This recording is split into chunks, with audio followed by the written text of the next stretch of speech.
Thank you to Rowan University. Rachel said I was a prof. I'm always a prof. Yeah. Thank you, just to be clear. So thank you to the College of Communications, Jeff, for sharing tonight with me and everybody else. Thanks especially to Jen, who I drag all over the East Coast to listen to me read and hear the same stuff I've read to her already. And Rachel was my student, and she ran all the way here from Sabbats, and it's 20 degrees. So that is the level of dedication that I just think is amazing. My kids always tell me not to show up with a folder because it's not cool.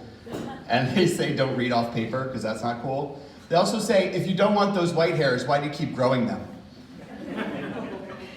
That's a darn good question. My story is called Puncher, America, and the Fake-Ass Jordans. And I will read that since it's in the magazine, and then if we have some time, maybe we'll read something else, but we'll see how long it takes me to get through this. It's 8 a.m., but it's already hot.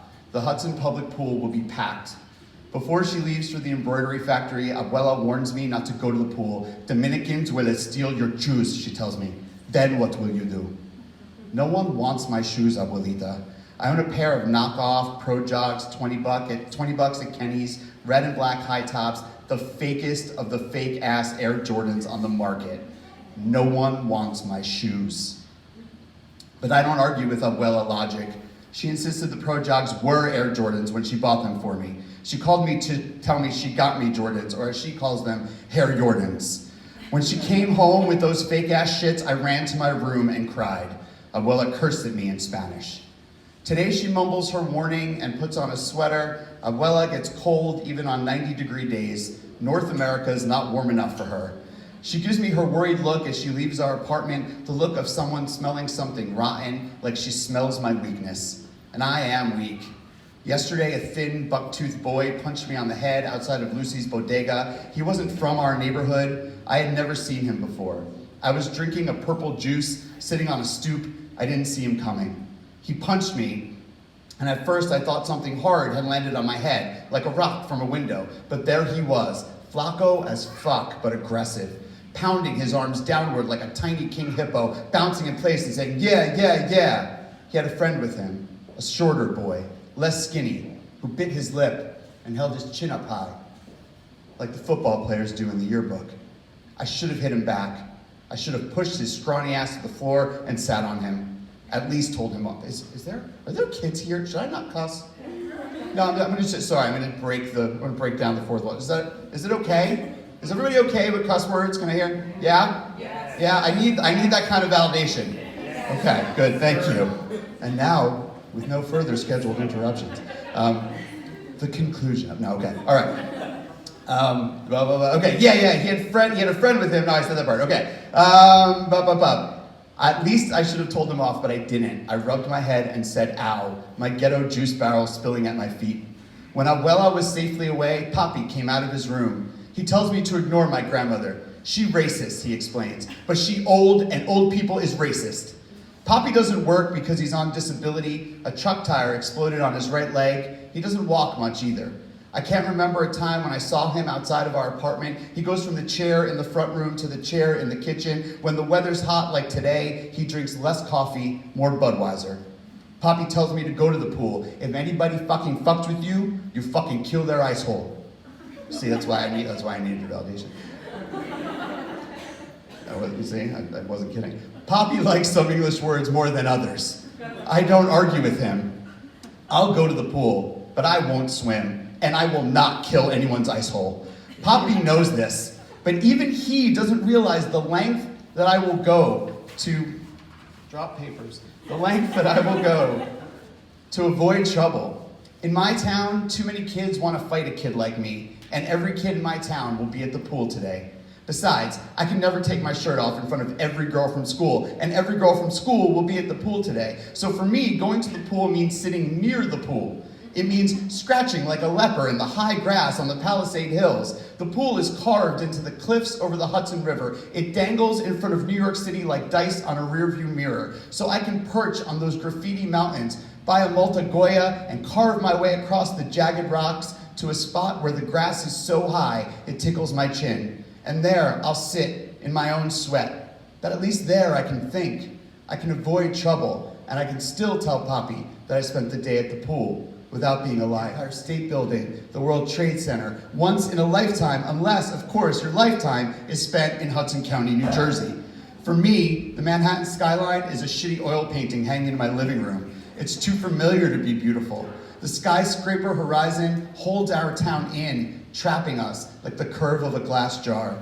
Today, as I settle in on the hill, Javi the pool man locks his shed. I miss the morning fun of watching Javi fight off gopher-sized hissing river rats as he opens the pool. Quickly, a spray of kids bob shoulder to shoulder, filling the pool. They glisten brown and strong as the tenement buildings they come from. Cuban mothers swirl the perimeter, yelling and swearing to God through saliva-stained cigarettes. They guard and chide their precious chubby sons, reyes pequeños, who whine and snack on picnic table thrones. They mock their inferior, nappy-headed sisters and tiptoe around the pool tiles, their boy boobs jiggling. In one corner, Puerto Rican viejos huddle, wordless, shirtless. They sit on aluminum chairs that do not fold. They wear polyester pants. Black socked toes peek out of chancletas. They pass the time, toying with golden Blessed Mother medallions around their necks. They run these emblems like oversized guitar picks through tufts of gray chest hair. They squint hard through the sun, staring at their children in the pool, but never watching them. That's what mothers are for. The Mexicans have their own corner. Their food smells the best. They're also the only Latinos in town who don't drink Budweiser because their own beer does not suck. That's a laugh. Yeah. Mexican beer. The rest is Latin potpourri. Colombians, Ecuadorians, Dominicans, Haitians, Chileans, all equally hated and hateful of their own minority status, even among one another. When my family hates on these people, I remind them that to the gringos we're all the same, all brown, suspect, despised. My family laughs me off and rolls their eyes. Nah, even the Americanos hate Dominicans more. But I'm not so sure. When I went to the state science fair, I made a few white friends. They called me dirty Mexican and said it was for fun. I'm Cuban, I told them, hurt for a different reason than they even understood. Same thing, they said. When my eyes glazed over, they said, we're fucking around, you know that, right? Of course, I said, all smiles. But when I told Abuela about it, she needed to sit on the bed. Ay, hijo, Mexican. That's crazy, she told me. She clutched for the Blessed Mother. In Spanish, she asked me if I wore the pants with the stains. I told her I didn't. I wore the good pants, like you said. She wrung her hands, and in Spanish asked, but what do we have in common with these people? To Abuela, very little. But to them, everything, I thought. And there was so much distress in her eyes, I decided I needed to watch TV instead of arguing. Back at the pool, Marisol, an Ecuadorian from Union Avenue, bounces me to focus. She rustles a polka-dotted swimmy up her baby sister's arm. Her bikini is tan and pink with frill on the bands. Maybe her mom bought it on Bergen Line Avenue. Or maybe her pops drove down the hill to the strip mall in Sea Caucus. Maybe he got it at Mandy or Fashion Bug. It cost him his parking spot when he got back to town, that's for sure. He wakes up now at 5 a.m. to get his car out of the municipal lot before the ticketing starts, and also baby girl could look good at the pool. For me, his effort is worth it. I reach down between my legs and settle my stare. I imagine that bikini top in my hands. I see it sitting on the side of a bed, on the top of a laundry pile. I want to smell it, hold it by the inside of the cup, take in whatever is there. Yay, hey, Jew, falga. I swat my hand away from my shorts and jump up. Two boys crackle in through the dry summer brush. It's them. It's the puncher from the bodega and his friend. Fuck, I think. I think of Poppy and his useless advice. I think of their ice holes. Yeah, you, falga. You falga? I look around. The mountain gets steeper 3 steps from where I stand, diving over the face towards the pool and the patio below. It's a long way down, much worse than even the ass beating I could get. Falga, he says, like someone calling for a lost kitten. Falga! There's no place for me to go but past him. What? I try to buy time. You. Me? Si. Me what? You. You fucking falga. I know what he means. I hear the insult. I hear the threat and the menace hidden inside of his broken English. But I can buy time by straining to understand. I can smell any capped hot fries on their breath. Instinct makes me look down at my feet, where the grass grows up the hillside, leaning away from the river winds, as if letting a runway to my escape. But I know I'm way too slow to get away from these two. I confer this truth with my own fake-ass Jordans. Chupa, falga. Puncher slaps his little buddy on the shoulder, rallying approval. I need to say something. I've lived in this town long enough to know that if I'm quiet, I'm dead. I need to speak up. Yo, man, I ain't no faggot, okay? The duo laughs. Leave me alone, all right? But the little one grabs my elbow as I try to walk past. Nah, bro, no way. You're not going nowhere. How about I make you eat this dirt right here? I'm taken aback for a moment, less by the grab and more by his impeccable English. It's better than mine. There's no smidge of accent. As he twists my arm around my back, I look into his eyes. He's a gringo. American. Has that soft white boy stare, has that doughiness around his cheeks. He was born here. You're America! I want to point this out, but before I can, the gringo has twisted my arm up my back. The pain winds up and into my temples. Yeah. Puncher is excited now, and I'm on my knees. America uses my pinned arm to push my upper body down towards the rocks. Two of them are a blur into a single shadow. Espere. Yo, man, them Jordans? Puncher asked the American. There's a pause. I can see the boys. I see the rocks and the weeds inches from my teeth. I can smell the grit of the earth. Nah, man. They're not Jordans, man. They're fake. America decides this as he shifts his weight off of my forearm. But I can tell he's looking. I can tell he wants to be sure. Fuck they are, I say. And I push the logo side of the Pro Jogs against the hard ground. They're Jordans, bro. Yeah. Take them shits from this foul guy. Puncher can't hide the squeal that slipped into his voice. Yo, I say, I'll give them to you. No, man, this bitch doesn't have Jordans, man. Chill, okay? But America doesn't sound as sure as he'd like to be. Okay, whatever, I say. But their hesitance raised my hopes. They don't believe me, but the prize might be too great. If a man tells you there's $1 million in a suitcase, even if he is full of shit, you do not go home until you open that suitcase. Let's see them shits, America decides. They let me go. I roll onto my ass. I get to one knee and undo the laces of my Pro Jogs. I hunch enough to cast my own shadow over the sneakers. The duo huddles closer to one another and strains to see beneath me. Wait till you see, you stupid refugee. America turns aggressively to Puncher. Those ain't Jordans, man, I'm telling you. They are, I say, and rise to both feet. Look! I hold an index finger to the Pro Jog logo and take a step toward Puncher, who heaves like a cartoon, all shoulders and teeth. I steady my face into fake confidence as Puncher squints hard against the sun, his eyes searching at where my index finger points below the black, splayed logo pay dirt. Under my finger is not the mid-flight Michael Jordan, but it is a series of swoops designed to look like the mid-flight Michael Jordan. And it is enough. Thank you, Kenny Shoes, it is enough. America knows. He calls Puncher a dumbass one more time and folds his arms, but Puncher leans into my face, into my sneakered hand, hoping beyond hope to be right. And below us from the pool, a mambo plays from a boombox. The tempo pulses in my sore temples, and I think of Poppy and the glory of, for just once, being the kind of guy who actually fucks their ice holes. Shocking even myself, I let the Pro Jogs drop from my hand. I catch a single shoelace between my thumb and pointer finger, and with both eyes closed, I let the fake-ass Jordans fly into the air. 10 years later, the Hudson pool is gone. In its place, a private pool, adjacent to brand new luxury condominiums. New people, not neighborhood types, people who buy food from concession stands, grilled chicken on Caesar salad instead of cut mangoes from pocketbook napkins. Wraps instead of empanadas, no more salsa merengue, no more dark boys with thin arms and concave torsos, no more illegal workers in overalls opening Coke bottles with their teeth. Instead of member-only jackets, there's members-only signs, and white people with high-rise addresses. They step on our streets only to catch a Midtown bus. They are New York Giants, New Jersey Devils, Wall Street Wolves, and other magical creatures, but they are not from Hudson County, and they are not of this pool. On that day, though, my $20 Kinney Shoe Pro Jogs glide through the thick urban summer. They rise and catch Puncher under his chin. I open my eyes long enough to see his head snap back, spittle forming and disappearing from his lip. I am on fire. I clench my eyes tight once again and let the Pro-Jogs flail. They spin like nunchucks around my head. I poke with the sneaker, letting them dart into the space around me. I imagine myself a spinning death wheel. Inside my darkness, though, I feel a pop against my eye.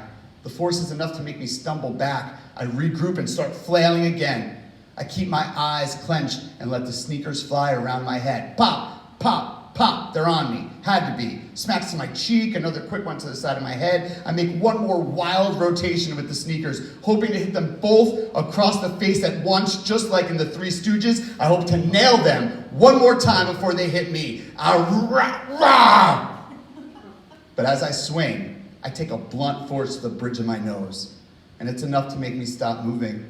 My eyes well, and I open them expecting to catch a glimpse of the puncher and America laying a beating on me. I focus through the tears and the blur of my exhausted movements, and neither boy is anywhere near me. Both stand a few feet away, their mouths open, staring, their arms at their sides. My nose throbs, and I rub it as I stare at them. You were hitting yourself with your sneakers, bro. America says, like he's reading it to me from the 6 o'clock news. I turn and run. I never look back.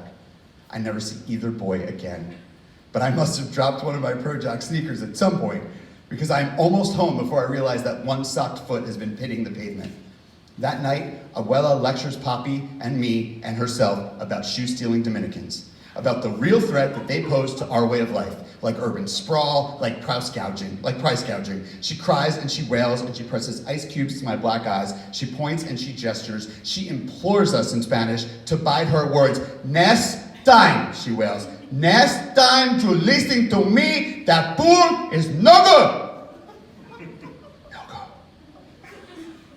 Dominicans, no good. Abuela, I say, because I can't take it anymore. It was American kids. I sob more now for drama. She gasps.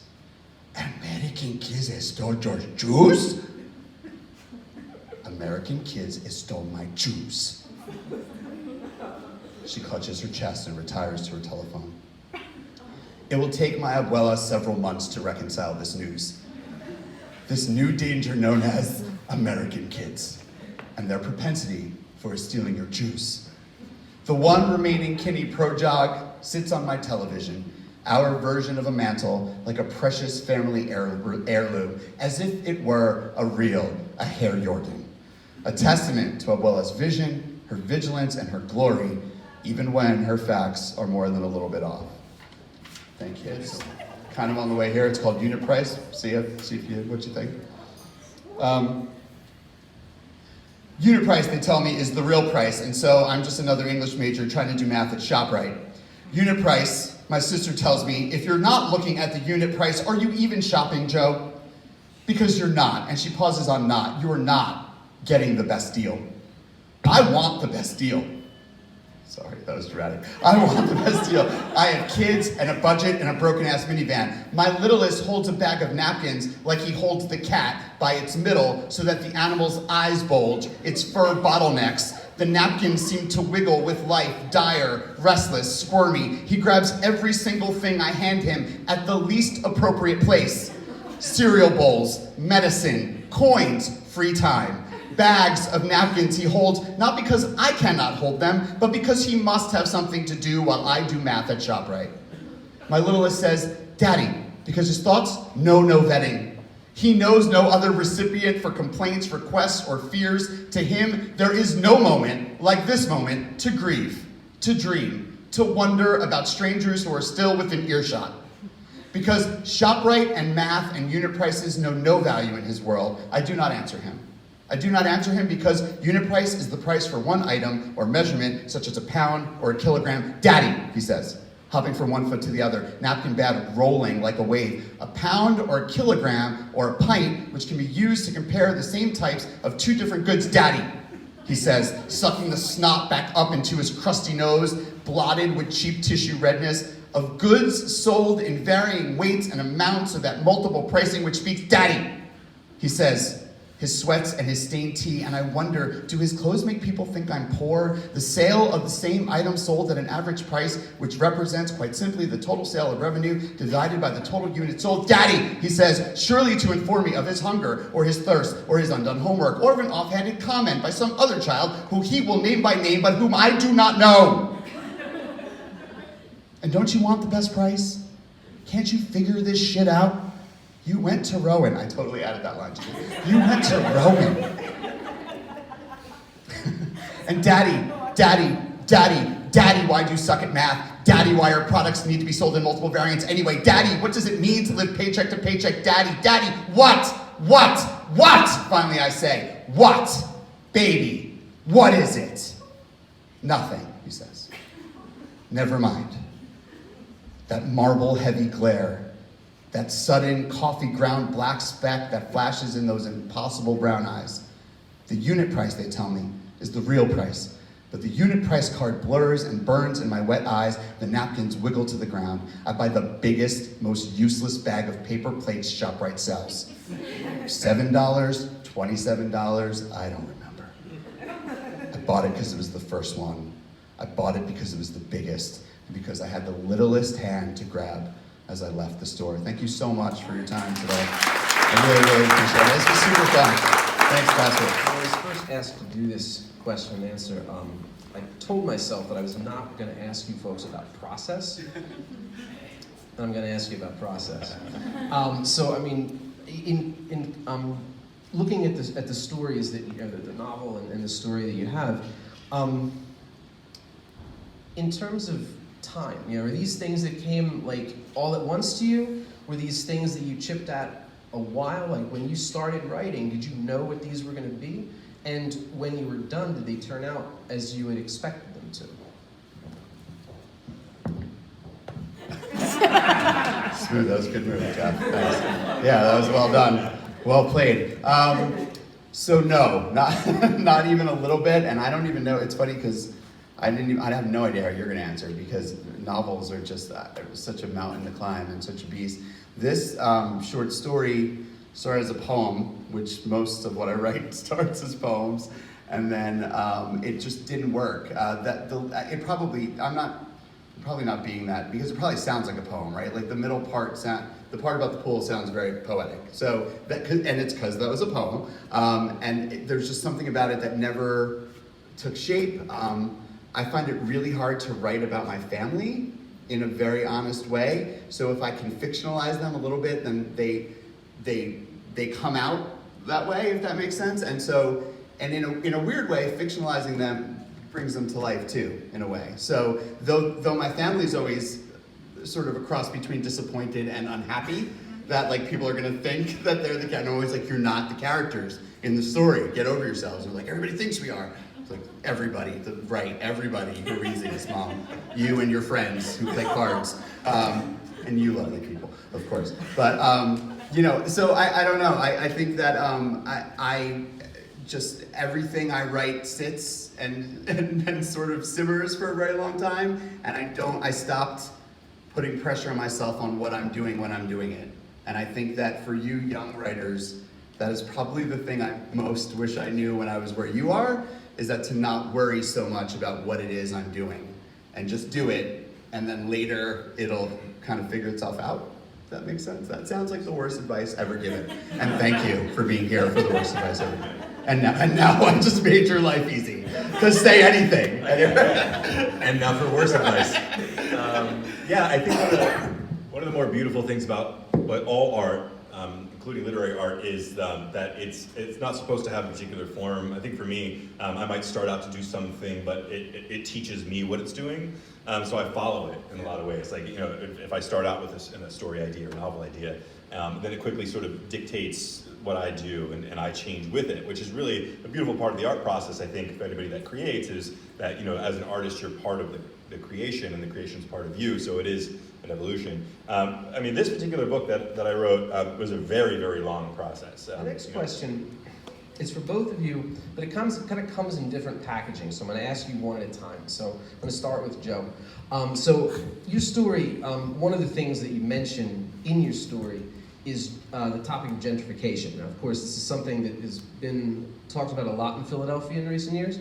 And so I was just wondering if you could talk a little bit about your inspiration behind addressing that in this. Was it something that was firsthand? Was it something you heard about? Was it just what connection do you have with this topic? Yeah, sure. Thank you. Thanks for that question. I think it's important to me, and I'm glad it comes through in the story because even in its original form, the poem was about that process. And what's funny is that my experience with that happened right here at Rowan because I came from Hudson County.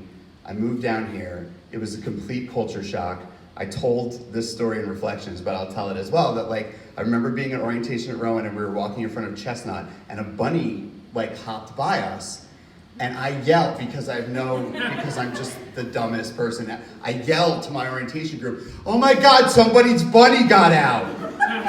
And I might as well at that point wore a giant sign that said, "I'm from North Jersey and stupid." And they were like, "That is a wild bunny." And I was like, "Shut up! Wild bunny!" I was blown away. And then when I was graduating, all of a sudden, everybody was moving to Hoboken. So I'm first generation Cuban American. I'm from West New York. It's in Hudson County. It's right next to. And I was like, "Why are you going to Hoboken?" They're like, "No, everybody's going to Hoboken." And when I went home and really looked at what home had become, I saw it through a different lens, but it kind of took me being here and then going back to see that.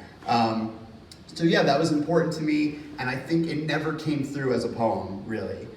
Or better yet, it was too kind of hit on the head as a poem. It was kind of like, I'm mad about gentrification. So here's a bunch of images that show you that, and it just never felt like it worked, but I felt like in creating a character who was sort of embodying that old neighborhood ideal, it came to light. I don't mind telling people that Glassworks wasn't sure if it liked the middle. You guys, right? We could say this. They were like, "We love your story, but we're not sure about the middle. Some of us love it, some of us hate it." And I was like, "Yeah, I'm not sure about the middle, or the beginning, or the end. Do whatever you want." And then you guys left it, right? So I guess my question for you, my question for you is, I guess the gentrification part made it, right? So thank you. We couldn't figure out what to do different. Right. Taking it out lost something. Right, but then we were trying to figure out if it needed to be moved. It's so funny. We had a better idea, so we. Because 6 months before you were doing that, I was doing that. I was like, "This is dumb," and I would take it out, and then I'd read the story without it. I'd be like, "What's missing?" Maybe the page and a half I just deleted. And I did that for 3 months, and so it was interesting to hear you have the same thing. And I let my students at Stockton read it. Stockton. No, I let my students at Stockton read it, and they were like, "Why is that part in the middle?" I was like, "Good question." You tell me. Thank you, Jim. As a writer, one of the things that I'm really interested in is place and how place influences what we write. And so I'm just wondering where you both are from, where you are now, how these things appear in your writing. Are they big influences? Are they little influences? Do they not appear at all? Just maybe talk about this a little bit.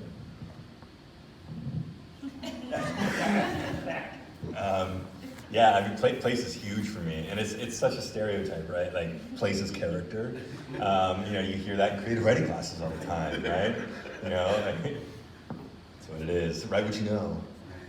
Show, don't tell. There's a lot of cliches. But no, I'm a Philadelphian.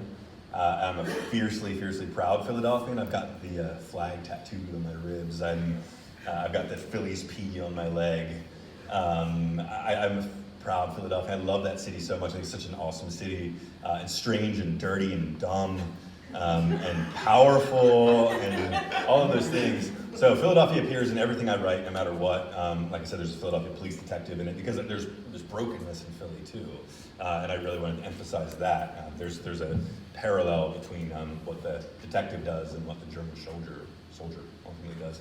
But yeah, bottom line is place is really important. Auschwitz. I don't know if anybody's been to Auschwitz in Poland, but there's a visceral feeling when you walk into that death camp where 6 million people were murdered.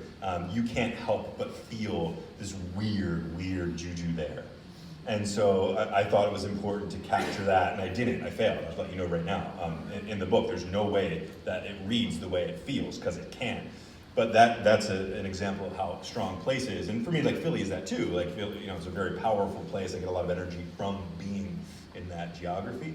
So I think that there's an identity to it, and I want to honor that very much in my writing. Yeah. Yeah, that's pretty well said. Everything except New York. I'm a New Yorker.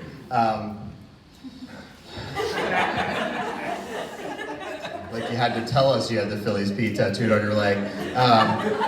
You were telling us already, Jeff. You were telling us. No, but I agree with everything you said. But what's funny is listening to you talk. When you were reading, I was so struck by how well you embodied the interior monologue of a much older man. Had these different life experiences. So, as I said, I feel like I keep paraphrasing the reflections piece, but my mentor Peter Murphy, the poet, always says, it's always one lie and it's one truth and it's one secret, and I think that's really it, right? So, I was careful. I'm from West New York. This is obviously a setting piece, the piece I read today. That's what they would call it in creative writing class. But at the same time, I was careful not to use the title of my hometown in the piece, because I just didn't feel like I was totally telling its story. I was telling a story like it. And so it's funny how, we chase identity, but sometimes we're also, we're adding our own little flourishes to make it what it is. I mean, this is a very personal autobiographical piece, but it is not memoir. It's easy to look at it that way because the characters are so close to my real experience. But I also haven't been home. It feels a little bit inauthentic for me to even call myself in New York, because I've been living in the Jersey Shore for almost as long as I lived in New York. So, I think, write what you know, but at the same time, boy, isn't it the magic of it to chase something that you're looking for. So I told some friends from high school who questioned my story when it came out, I was like, that's sort of the West New York of my mind, and I'm okay with that. I think it is what it is, so thank you. Yeah, thank you. That just reminds me of a quote from Maxine Hung Kingston. She's talking about, she was Chinese American, and she was talking about, well, what's it mean to be Chinese American, and what's the movies? What's real and what's the movies? Right. And I think about that, of what does it mean to be from a place like New York, Jersey, Philadelphia, and what does it mean for us as people who are actually from these places? How do those relate? How do you mull through the stereotypes and get to really what these experiences are? I think both of you in your work do that in different ways. Right, and your ethnicity and religion, right? Because I mourn in a lot of ways the loss of the Cuban part of my culture. I always used to tease that. I grew up in West New York where everybody I knew was Hispanic, and I say the only Hispanics my kid knows are Dora and Diego. And it's a little bit more true than I admit. I live in Cape County. It's amazing how a lot of that culture passed away with the patriarchs and matriarchs of my family, and I think that writing has become a way for me to almost teach them even, which is a very nice little byproduct of it. It's a way to kind of share that, hopefully. So that's very good. Thank you both. I think I'm just going to open it up to you all. So, questions do you have? And I wrote about it for all the wrong reasons. Something horrible that I'd been through. And I just was like, write everything down and then pick what you want to write and pick what you want to submit to this professor. Excellent. Oh, that's excellent advice. What's your name? I'm Renee. Renee, hi. I'm Joe, this is Joe. He's from Philly. Shocker. I know the Philly area. Yeah. It's funny, Renee, because I was talking to my students about this process before, and I said, you're so right. I think the first draft is angry. I really do. And the first draft is never funny either. For me, the funny has to be purposeful. The funny is very craft. And I know what you're thinking, but Joe, you're so naturally funny, and I am. But despite that, I have to think about the funny, right? I have to add it. So the first draft is always stark, and it's always angry, and let it be. You're doing it. That's the way to do it. Write it angry. This is so therapeutical. Right. Come on. Go Eagles. Say something. Come on. Yeah. I did not write that angry. But there's emotion. I think that anger is an example of an emotion that art can sometimes represent. My emotion was more fear. I came from a place of trying to really make sense of what might be inside of me, should circumstances call for it.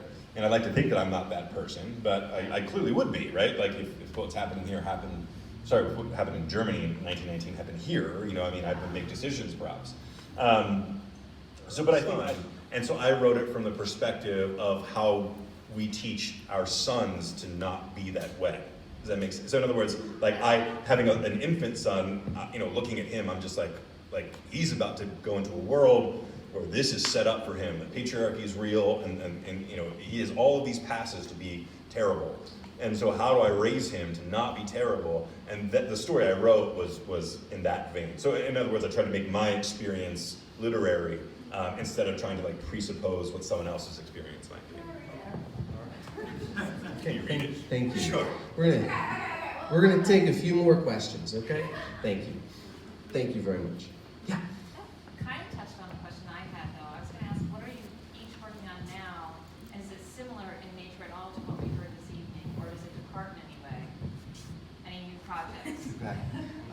I'm writing a novel. I've been writing a novel for about 5 years, and it's pretty similar, I would say, to this. I think it's going to be a YA novel. I'm trying not to invest too much in what it becomes after I'm done with it, but yeah, it's a story that I was inspired to write. Actually, a friend of mine from here, my days at Rowan, passed away and died tragically and young, and Facebook kept reminding me to tell him things, like kept bringing him up, and sort of this idea of this digital afterlife got really lodged in my head. And it kind of set me down this wonderful little path of this story that I've been working on for a long time. So that is the entire focus right now. And of course, so because I really want to focus on writing my novel, I spend most of my time writing poems, like the one I wrote for you today. Yeah, I'm done with it. And I will second guess the moment I know I did this little thing up here. I was like, is cussing okay? But in my heart, I really don't put a lot of stock into I want the words to be real. It's really important to me that the words reflect some sort of reality that I'm feeling. But when you do that, you run the risk of people saying, oh, look, my teacher wrote this story, it has the word blowjob in it, isn't that great? And you don't, then what are, I'm terrified of that happening and then the point sort of being lost. So I guess be brave and do it, and then don't fear vetting it to people who would know. The best thing you can do is workshop, I think, for that. When you write a piece that's from, especially if you're concerned about perspective, workshop, just in general, workshop the heck out of your writing, but especially if you have those worries, give it to an intimate audience of peers.